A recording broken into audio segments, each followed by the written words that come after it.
हर खानदान की ना एक कहानी होती है, लेकिन कुछ कहानियां इतनी लंबी, इतनी पुरानी हो जाती हैं कि वो सिर्फ कहानी नहीं रहती, वो एक पूरी मिरास बन जाती हैं।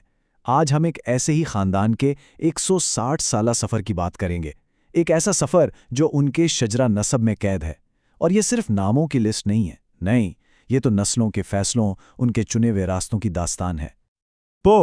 सवाल ये उठता है कि भाई इतनी लंबी कहानी 160 साल पुरानी आखिर शुरू कहाँ से होती है?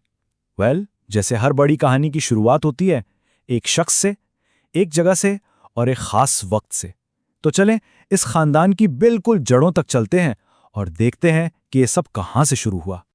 जरा इस टाइमलाइन पर एक नजर डालें। देखें, सब कुछ शुरू हुआ 1865 में एक शख्स से जिनका नाम था सूबेदार।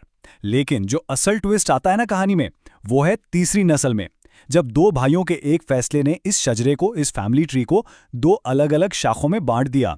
और आज 7वीं नस्ल तक आते आते ये एक पूरा घना फैला हुआ दरख्त बन चुका है। तो फिर चलें कहानी को वहीं से शुरू करते हैं जहां से इस दरख्त की जड़ें फूटीं। तो ये हैं इस पूरे शजरे के बानी, सूबेदार। जरा तसव्वुर करें, साल है 1865, जगह है यूपी का एक गांव मिटियारिया गोंडा में। ये वो एक जड़ हैं जिससे आगे चलकर पूरा दरख्त फैला। इस कहानी का हर एक फर्द, हर एक शाख यहीं से निकली है। अब देखें, पहली दो नस्लों का सफर तो बिल्कुल सीधा साधा था। सूबेदार साहब ने खानदान की बुनियाद रखी और फिर उनके बेटे इनायतुल्लाह ने उस विरासत को आगे बढ़ाया। सिंपल। लेकिन उसके बाद आती है तीसरी नस्ल और यहां से कहानी में एक बहुत ही दिलचस्प मोड़ आता है। और वो दिलचस्प मोड़ वो यही था, तीसरी नस्ल, जहां दो भाइयों ने दो बिल्कुल अलग अलग रास्ते चुन लिए। यही वो लम्हा था, वो फैसला था जिसने आगे आने वाली हर चीज का रुख मोड़ दिया। एक तरफ थे मसरुल्लाह, जिन्हें हम कह सकते हैं मुसाफिर। उन्होंने अपना आबाई गांव छोड़ा और एक नई जगह कोली गरीब जाकर खानदान की एक बिल्कुल नई शाख शुरू की। और दूसरी तरफ थे उनके भाई करमुल्दा, जिन्होंने वहीं अपने आबाई गांव मिठियारिया में रहने का फैसला किया और खानदान की जड़ों को वहीं पर मजीद मजबूत किया। तो चलें पहले उस मुसाफिर भाई के रास्ते पर चलते हैं, देखते हैं कि मसरा अल्लाह और उनकी नस्ल की कहानी कैसे आगे बढ़ी। और भाई इनकी शाख तो बहुत तेजी से फैली। मसरत अल्लाह के 6 बच्चे हुए, रज़ा अल्लाह, मुनव्वर, झनू, मोन, दुलारी और फुलारी। तो बस उनके साथ ही कोली गरीब गांव में खानदान की एक बिल्कुल नई मिरास ने जड़ें पकड़ना शुरू कर दी। खास तौर पर उनके बेटों से, यानी रज़ाउल्लाह, मुनव्वर और झुन्नू से। ये शाख जब 5वीं नस्ल में पहुंची ना, तो वाकई बहुत फैल गई। अब इस मुसाफिर भाई की नस्ल एक नई जगह पर मजबूती से जम चुकी थी। अच्छा जी, तो अब वापस चलते हैं आबाई गांव मटियारिया और देखते हैं करम अल्लाह की कहानी। वो भाई जो पीछे रह गए थे, उनकी नस्ल का क्या बना। तो जनाब, इनकी नस्ल में भी कोई मामूली इजाफा नहीं हुआ, बल्कि गैर मामूली इजाफा हुआ।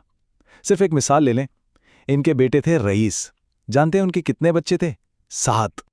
जी हाँ, पूरे 7 बच्चे।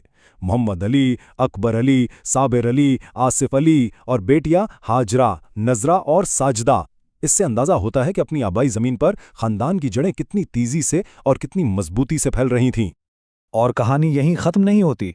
करम अल्लाह के जो दूसरे बेटे थे खिज़र, उनके 8 बच्चे थे। तो आप सोचें, मिटियारिया में खानदान की जड़ें सिर्फ गहरी ही नहीं हो रही थीं, बल्कि हर समत में तेजी से फैल भी रही थीं। तो ठीक है, कई नस्लों तक ये 2 शाखें अलग अलग बढ़ती रहीं।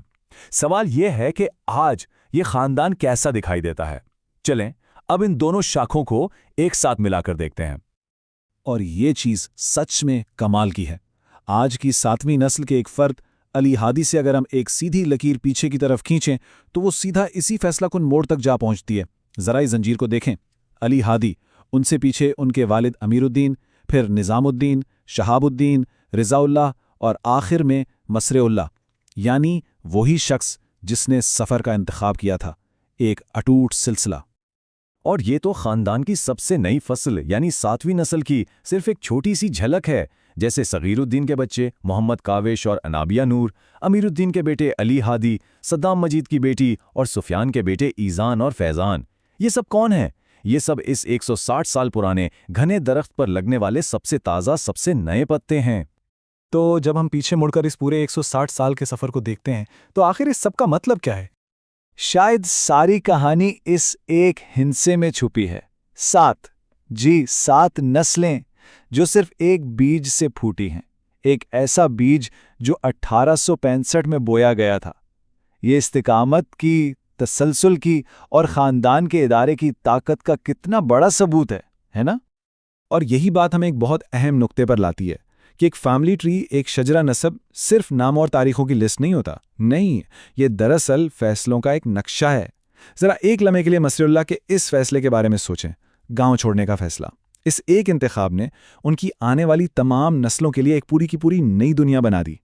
ये उन सफ़रों की, उन रिश्तों की कहानियाँ जो वक्त की हर आजमाइश से गुजर कर भी कायम रहते हैं। और ये गैर मामूली कहानी आखिर में हमें एक सवाल के साथ छोड़ जाती है कि हमारी अपनी ख़ानदानी तारीख़ में कौन से ऐसे बड़े फ़ैसले, कौन से ऐसे सफ़र छुपे हुए हैं। हमारा अपना शजरा नसब वो कौन सी कहानियाँ सुनाता है।